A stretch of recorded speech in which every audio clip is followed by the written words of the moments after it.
Hey everyone, hope they're having a good day. My name's Andy. My channel's Finding Value. Today we're going to go over a bunch of different information, data, look at a bunch of different ratios, kind of buff up on all that stuff that I'm seeing in the markets that I don't go over all the time. So we're going to go over all that information, give you guys a big picture view of what's going on in the markets, where I think some of this value is using ratios kind of in sectors. And then we can dive into some maybe even ETFs versus ETFs, depending on how much time and how long this takes. So I'm just going to dive right in and start going through a bunch of data and charts and how I view this. Again, it's just my financial opinion. It doesn't mean that the future will play exactly to what my opinions are. But a lot of the times what happens is you can get very good entry points in a lot of these different sectors using ratios. And if you're patient enough, they generally work out quite well in a few of them, at least in a few of them. Maybe they'll do well in all of them. You got these large asymmetric bets. They're very big upside, very small downside. I combine, again, the three pillars. The three pillars are technical analysis is what we're using, market conditions, and ratios. Ratios tell you where the value is and where money is and isn't. It also tells you a little bit about market conditions. And then the market conditions is where this stuff turns the ratios and the value of these assets change over time. It's due to the market conditions. So let's dive in. Let's take a look on what's going on here. I've got here on the left. So this guy here is the platinum to gold ratio in German. Not that that matters. It's just in German how it's written. But it's a really long-term chart that goes back to 1880. What is crazy here, and I rarely see charts like this, is we have a gigantic move to the upside in the ratio of platinum versus gold. Platinum outperformed gold in that hyperinflation in Germany. It went to a 5.5 ratio during that time, which means platinum was 5.5 times the price of gold. And then what do we have here, guys? This is a one hump, two hump, third hump, and we are squeezing in the right-hand side over here. We're squeezing, squeezing, squeezing, and I think we could potentially at some point get a break to the upside, which would be a monster move in the ratio of platinum outperforming gold. And I know a lot of people, they say like this has to happen. It doesn't have to happen. It's not 100% in the bag. What I'm saying is the herd in this time frame, whether they are still even alive and whether this is still morphing as weirdly as it is, but society is bringing this to a corner, into a decision point, and I don't see how this could go down and stay down forever. I think it's going to break to the upside at some point. At least that's my opinion. And what that is saying is that we could go into a very high inflationary environment for whatever reason. And that since 1900, we've been in a stable period, perhaps, where inflation is under control. And maybe that has to do with our energy expansion. Maybe that has to do with how we produced goods and products and manufactured products over all these years and the energy input costs, whatever it is. But it does look like to me that we could break to the upside. It could be a different regime where maybe platinum outperforms gold for a good long time. So if we look at the most current data that we've got on the platinum to gold ratio, and I zoom out here, we're at 0.48. So what does that mean? Well, over a long period of time, we've been in this disinflationary environment, and we're at a very low level for platinum. Platinum is incredibly cheap to gold. And we've broken the upside here of the pattern, and we've been moving sideways. It's been drifting. We haven't had a takeoff yet. Could this be the stimulus that entered the system here? It could be. And maybe the big move of inflation and commodities and all that stuff hasn't happened yet. Maybe the expansionary phase hasn't been strong enough, and maybe that hasn't carried us to the inflationary levels that the market, I think, sees coming, perhaps. but that it's at a very cheap ratio for platinum to gold. Platinum to palladium is incredibly cheap. It's 0.75. I swapped my metals down here at 0.3 something, like 0.37 or something. It was in April of 2020 or 0.34, whatever it was. And now we're at 0.75. So what does that mean? I've over doubled my ounces of palladium that I owned. So I own palladium down here. I swapped it at 0.35. 0.35 times 2 is 0.7, and we're at 0.75. I've doubled my ounces already of palladium that I used to own. That's a good thing. But right now, platinum's cheap, and I think we're going to work our way up, and I think we're going to eventually outperform palladium at some point in the future, which we're doing right now already. So this is your down move, your basing move, and then you get a move on up. And this one was much quicker last bull market. It kind of came down and just ripped it. It's a V bottom. And we're at a very cheap ratio still. So platinum versus silver, another one that we're squeezing up. We've got 1, 2, and then 3. And then this might even dip down before it goes up. That's your 3 humps in a consolidation. We're seeing that kind of all over the place. We saw that 3 humps in the platinum to gold ratio as well on the monster long pattern. Again, monster patterns change lives.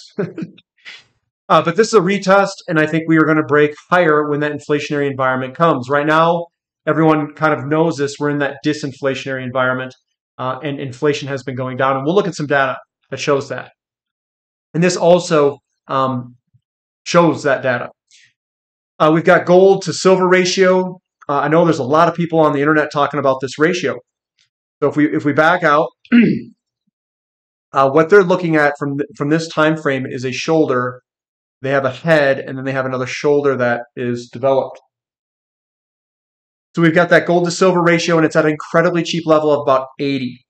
What we're seeing here is we've got a breakout, a retest, and another breakout, another retest, and then hopefully we can dive down lower for that ratio of silver to outperform gold. And a lot of people think that the gold to silver ratio could get down to a level around 45 and maybe even down to a level that's much lower, below 30 even. Some are claiming even, 15, 10, 8. They can say whatever they want. This is also that pattern where you get a top and then you get another double top. Sometimes the tops come up here. I think Bitcoin's also going through this, and I think eventually it'll work its way lower. Palladium versus silver, another one that continues to go lower. Again, I think that gold, silver, and platinum will outperform. I think palladium will underperform for a period of time. There's a bunch of reasons behind that, but whenever a metal becomes expensive, and you got engineers out there, they're going to try to engineer whatever's the cheapest in. If platinum's a substitute, they're going to take platinum and engineer platinum into it and substitute palladium. Palladium to silver, they work under different market conditions. This is the palladium to silver ratio going up. It peaked in 01, and then we had that big crash with the tech sector. Palladium is almost like the overall stock market or NASDAQ even. That's kind of the conditions it trades well under. It went into a large bear market against silver, and it bottomed in 2009. 2009, this was that big crash that we had all the way down. Silver was going vastly up during this time frame. Same with platinum and gold. They're all going up. It bottomed in 09. I bought some in 2005. I bought some here, and I bought some down here in 09. Those are my 2 buy points for palladium, and I've been riding on up. And I swapped my metals in 2020, which was right here. I was going to swap it for silver, but the silver premiums were so much, I chose platinum. So you can see the outperformance, 168 down to 51. So I would have actually been better off swapping my metal into silver than I would have in platinum at that time, because I would have 3 times my metals, because that's over 3 times. But this ratio never got there. The ratio was more like 120 or so if you were to get the actual ratio, because this here was a futures pricing and all the premiums were expensive. So more than likely it's about a double, maybe slightly over a double. It's very similar to platinum of what the actual metals traded at and what the actual ratio and swapping would have been to. But overall, I think silver is going to continue to outperform palladium. Dow Jones to gold ratio. I've got an ugly looking chart. Some people create better charts than I do. I think that we are still going to head lower given the market conditions. Does that mean it's going to be immediate? You know, this thing could rip to the upside and do one last move and then we rip lower, where we get kind of an everything type rally. That is still possible.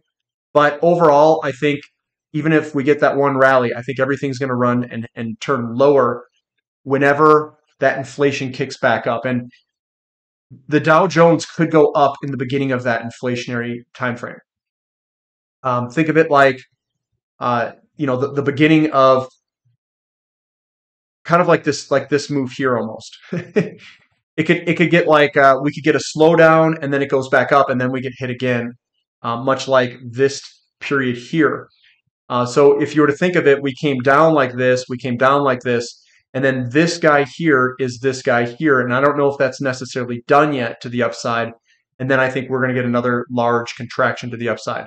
So what this is going to look like, if you were to look at it, it'd be like an A, B, and then a C pullback in the ratio. And it would go something very, very low.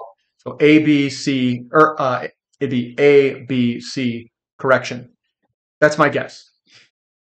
Gold to Dow Jones. So we look at this. What we have here is we've got this big blow off top here. We went into the valley of despair is what I call it. And then you get this little lead-in pattern, and then you get the double bottom. We're at the bottom of the double bottom. The thing is, we are very, very low down here. And it's taken a good long time for this to kind of work its way out. You can see the breadth of this is pretty long. 1990 all the way to 2011. So we're working our way out here, and I think over time this is going to work its way back up, break out, and then rip. But that could be 5-10 years away. So you got to be patient here. Gold to oil ratio, we're at 24.2, which is actually a pretty cheap oil side. Oil is cheap to gold still. What we got last bull market, if we were to look last bull market, oh man, it's before this. Anyway, last bull market looks very similar to this, and we can get some other data over here. So let's look at some other data here. So this is crude oil versus nat gas. I think, again, nat gas will eventually outperform oil at some point. Now, this could stay up for a while. Crude oil is getting harder and harder to get out of the ground, and a lot of these older fields produce nat gas. So this ratio could change a little bit, and I think that oil might be preferred because that's what's going to be more scarce out in the future for a period of time. But nat gas is still incredibly cheap at a 30-to-1 or a 30-to-1 ratio. This ratio has gotten all the way down to 2.79. And you can see we live down here for this period of time. And the energy content for a barrel of oil to natural gas is 1-to-6. Crude oil to gold ratio.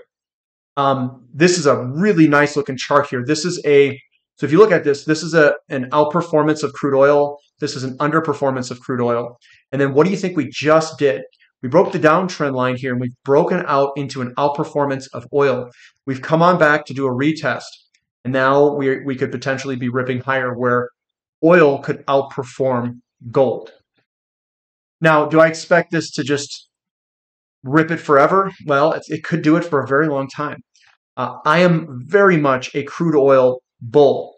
You could also see that we could see platinum outperform as well. And platinum is highly correlated to crude oil and those market conditions of inflation. So I'm a very big bull on platinum and crude oil and how interconnected they are to inflation. Crude oil versus Dow Jones Industrial Average. Remember that big pattern. Let me back way out. Remember the big pattern we were talking about. You come into the valley of despair, you get the lead-in pattern, and it's one big bottom. This is ultra cheap down here, guys. So crude oil is incredibly cheap in relationship to Dow Jones. So crude oil is cheap to gold. It's cheap to Dow Jones. It's cheap to a lot of different assets. And obviously natural gas is cheap to crude oil. So nat gas and crude oil, I think, are spots to be looking at, along with energy service. Dow Jones to crude oil. So if we back all the way out and we look at these two time frames, we had a peaking in the Dow Jones to crude oil ratio right here, right? So in 98, we had the peak. We came on down, we broke the downtrend, we hit and did another kind of retest move here. What I see here is the same type of setup. We've got a breakout move, which is just a huge anomaly. This is where I purchased. It was all up in here. Purchased a bunch of crude oil companies. Then we came back and we did a retest here, and now we're coming back down. You could draw a trend line through here, and we're starting to break that to the downside. This is uber bullish for crude oil, guys. This is going to get fun. And in my opinion, we should be looking at oil gas companies. And we've been doing that on the website a ton. We've been digging in. We're getting energy service companies. We're getting our crude oil exploration production companies. This is one of the things that justifies that purchase, is the outperformance of crude oil against gold, the outperformance of crude oil against Dow Jones. This is why I'm looking at it. And this here is more or less just a flag pattern that's breaking to the downside. Dow Jones versus nat gas, another one that just is incredibly cheap for natural gas. This is probably a double top, and that this is going to head lower, and nat gas is going to outperform stocks. You can see that we had outperformance Dow Jones, outperformance nat gas. You can put it in this kind of pattern here. We broke that to the outside in 09. What I'm charting here is the market conditions. The market conditions in this is recovery phase of real estate, and then when it comes back and goes down where natural gas outperforms, that is a bull market in the expansionary phase of real estate. Then this is the bear market in real estate, or the recovery phase, I should say, not bear market, but recovery phase of real estate. And now we're coming into an expansionary phase. This was expansionary phase. Then we had the increasing interest rates that kind of slowed the whole market down and really slowing down the housing market. And I think it's going to compress back down. Why do I think that? Because the conditions have not been met for an oversupply phase of the real estate market, and credit is continuing to come into the system. I'll show you what that looks like in later data here about that credit coming into the market. TLT to gold ratio, gold's just been killing bonds. Boom, down, down, down, down. That I think is going to continue. Gold versus TLT, gold's just going to rip, guys. Look at this. All-time high breakout. It's on the run. Dump bonds, buy gold. That's what I would do. I know there's a lot of people talking about, oh, they're high interest rates, and the interest rates are going to come back down, and bonds are going to be the spot to be. I don't know, guys. I'd much rather be in gold and silver and platinum and all these hard assets that are out of the system. I do not want a derivative of garbage. Sorry. Garbage being the value of the dollar, and that's all this is. Natural gas versus Dow Jones flipped. I think this looks excellent. Again, look at the big trends. Lower, higher, lower, breakout, retest, and where do you think I would buy this, guys? Buy on the retest, dude. Just right here. It's so good. I'd buy it right there. We also got copper to gold ratio. And during the 1970s, I know this doesn't go back as far, but gold absolutely decimated copper. Are we going to get the same thing, or is copper going to run this thing? And in all honesty, guys, I don't know the answer to this. Copper is going to be extremely tight. It's going to solve a lot of our energy problems and transmitting energy through lines and all this other stuff. But given how short we could be in energy, gold could also outperform because people could get worried about currencies. What's going to win? I don't know, but to me, this looks like we could even fall further to the downside by how this looks. This could be like another, type of flag pattern or something. But we'll see. And then we've got the Baltic Dry Index in relationship to gold. We can see that's broken to the upside. It's done its retest, and we're just chilling here at a really good location for potential pickup. And look at that, nice bullish engulfing here. I think we're going to go higher in Baltic Dry Index. And another thing that people don't realize is the Baltic Dry Index is tied to oil for some reason. I don't know what that reason of why. This is a big bull market in Baltic Dry Index. This is the double top, much like we saw in natural gas, double top against NASDAQ or against Dow Jones. This is the same thing. It's going to come back down like it did with against gold. This is Baltic Dry Index against gold. It's the same chart pattern. This is an ending pattern that we have here. It's a double top. But now we've been in this bear market. It's just been brutal on Baltic Dry Index. If I throw kind of a line through here, that's just a resistance line. If we can break back up above that resistance line, I think we're going to party, guys, in the Baltic Dry Index with dry bulk shipping and oil tankers and all that stuff. It could be a fun ride. And then we've got gold versus the consumer price index. You can see we've got this kind of gigantic. This is the up move, and this is your big cup and handle pattern.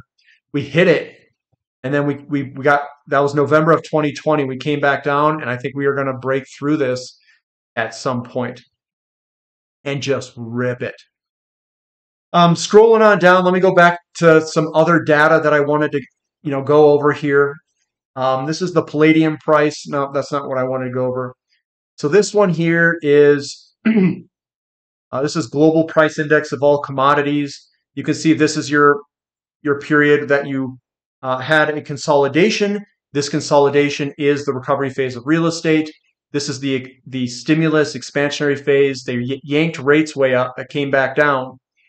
And I think what's going to happen is we are going to continue higher at some point in this global price index of all commodities. This here was your stock to commodity ratio low. This is where it broke out. You can see that the way that this moved is a big move and then the pullback. That is this move and the pullback. So this circle here is this circle there. Here, I'll just get all this stuff drawn out. So this here is that guy there.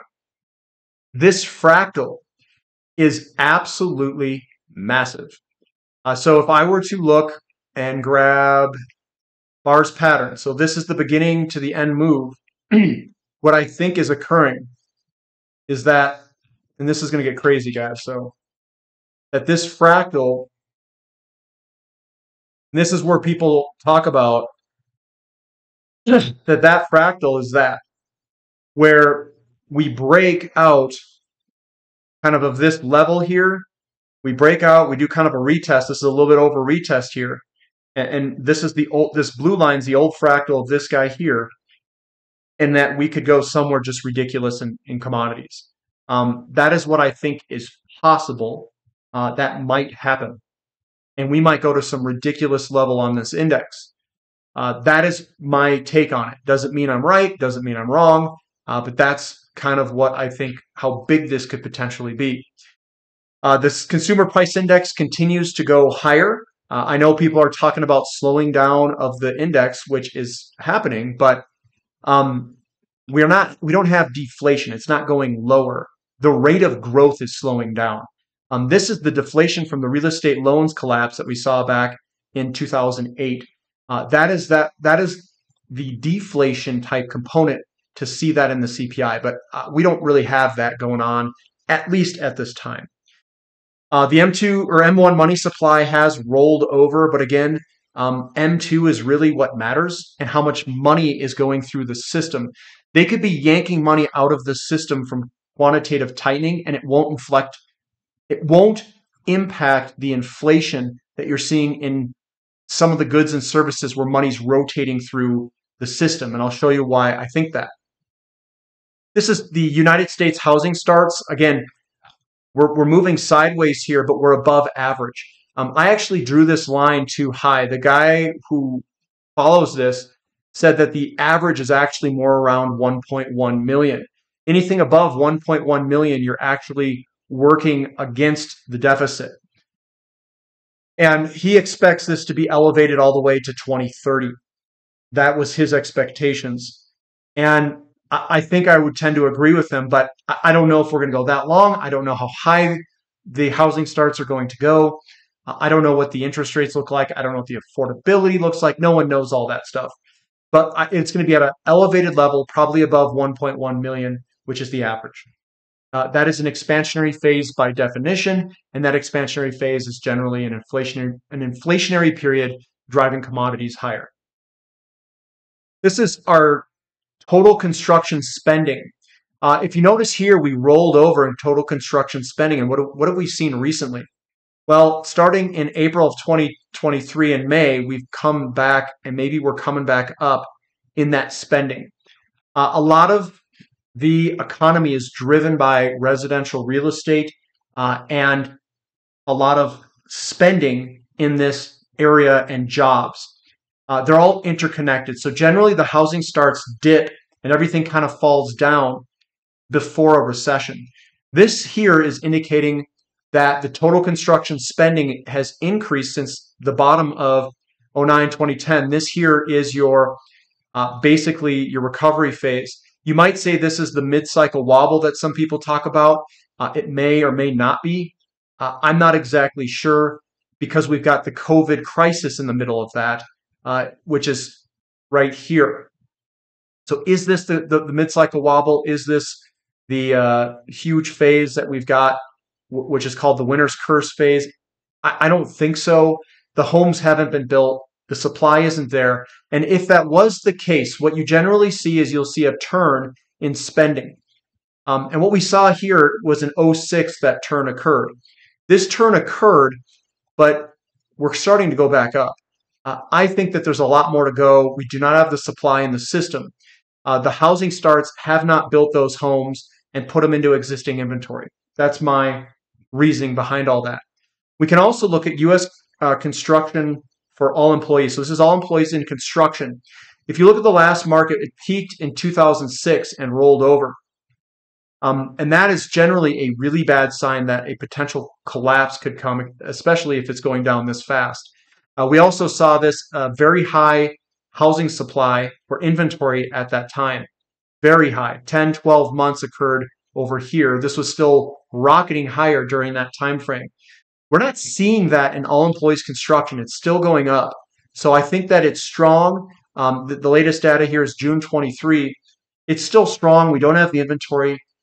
I just don't see a crash, and I don't see the pressure coming from this area of construction, not least from spending or all employees.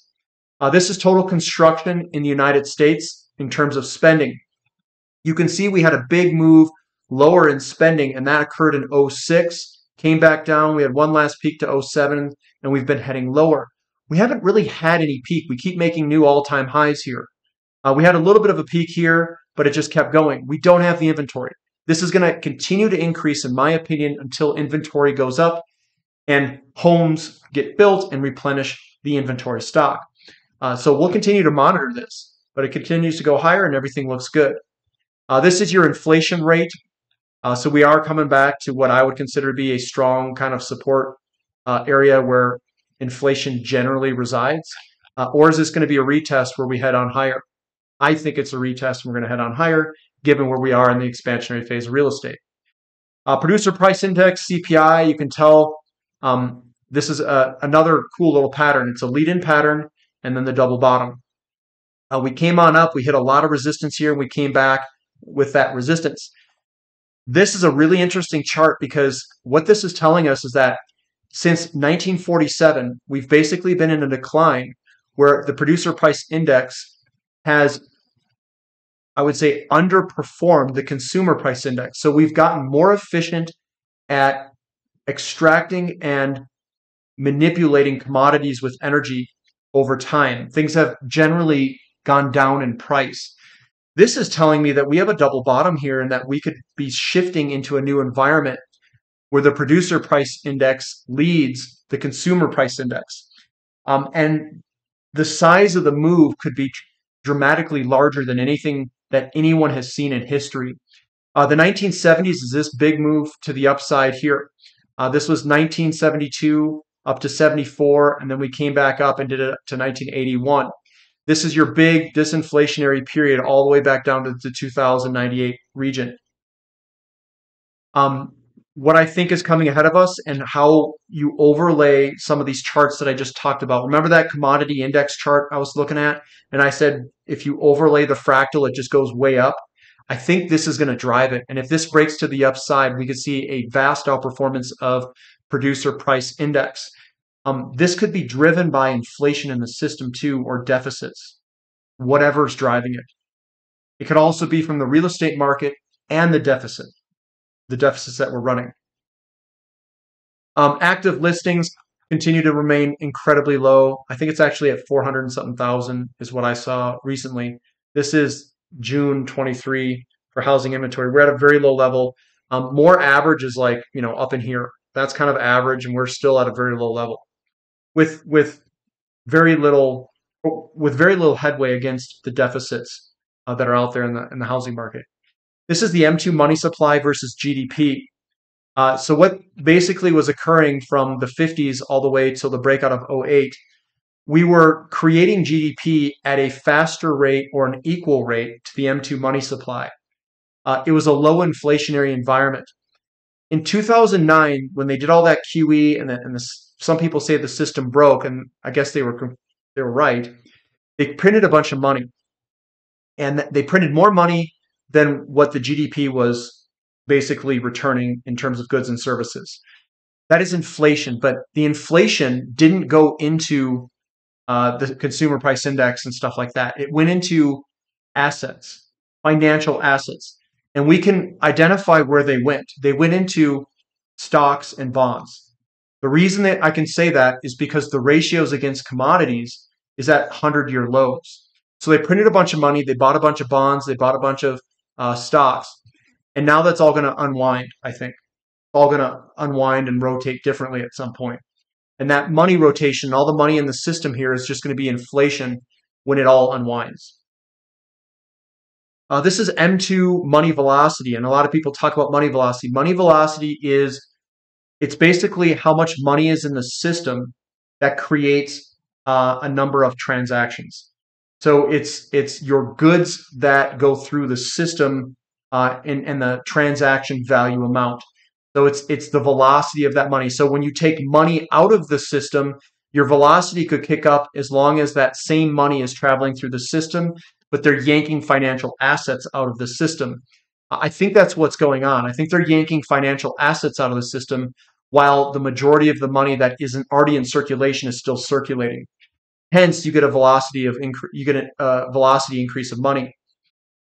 When you look at the M2 money supply and you multiply it by the velocity, what we see is basically a gigantic move to the upside here. That is inflation. That's more money that's going into the system and creating transactional value. And this is your inflation, basically. So what we saw is that we saw the M2 money supply. It was actually going down in the M2 money supply, but the problem is the velocity kicked way up. And the inflation here is still rocketing higher. And it's going, if you look, if you do like linear analysis, this is not a linear line. A linear line looks something like this. If we were to do a linear line, see how that doesn't really look like it matches that line very well? It's because it's not linear. It is an exponential function. So if you look and you were kind of take the slope of the curve, the curve is steepening and steepening and steepening as we go up. This is a problem. This is a very inflationary problem, I think. And we're also seeing that if you were to look back at the PPI to CPI ratio, this is signaling that we could, if this breaks to the upside here, that we have a big problem with inflation. We can also see, let me think here. There's a couple other charts. We could also see like the gold to M2 money supply, gold to all these different ratios are probably going to start to outperform given the market conditions that we have right now of this. Because people at some point are going to get afraid. They're going to get afraid and they're going to say, I need to preserve my purchasing power. And they're going to look at things that are going up and are preserving purchasing power. And I think that the government's going to try to hold down gold price for as long as they can. And that's going to hold the whole commodity sector down. But if they lose control of it and things get kind of disorderly, I think we could see a moonshot in the price of gold based off of where the valuations are in the ratios of gold to basically anything in the system. Gold to stock ratio, gold to M2 money supply ratio, etc. This is our gold to M2 money supply, just to show you guys. what this looks like, and I've got a little ideal buy point. Now, we haven't gotten to A and B. A and B are up here. And what that would do is it'd come up, and this is A. Sorry, A is the breakout and B is the retest. We haven't done that yet. We are at a area that is incredibly low, and basically we're down here. We're at that kind of double bottom that we're creating. This is the first bottom. This is the second bottom, and we haven't put this. We're basically putting the second bottom. You can see the downtrend line that's broken. We're putting it in right now, and I think we're going to go higher. This is a very early entry point at a very attractive price, and if we were to go even back to this level back here, gold's going to be like 50 grand or something ridiculous per ounce, because we would need to go up. We can put a nice little thing here, so it's not just my guess. From where we are today to the top, gold would need to go up against the M2 money supply by about 6 times. So whatever the M2 money supply does from now, it's going to 6x that. So think $12,000 gold if the money supply stays the same today, but the money supply that's going through the system is increasing rapidly in terms of inflation. So I think this is going to really account for that. We've got gold to total bank credit, which is also a very similar chart. Total bank credit is the money or credit in the system, I should say. Money and credit are the same thing. I should say currency and credit are the same thing. But I think we could see a big move here as well, just like the double bottom. And we're seeing that pattern across the board. This is something that if you're, my age, I'm early 40s, you can buy down here and just wait. And just wait and wait and wait and wait for that to go on up, however long it wants to take. This is total bank credit versus GDP. We saw a big move in 94 all the way to the peak of 2009 for total bank credit versus GDP. What that means is credit is expanding faster than your GDP. It is inflationary.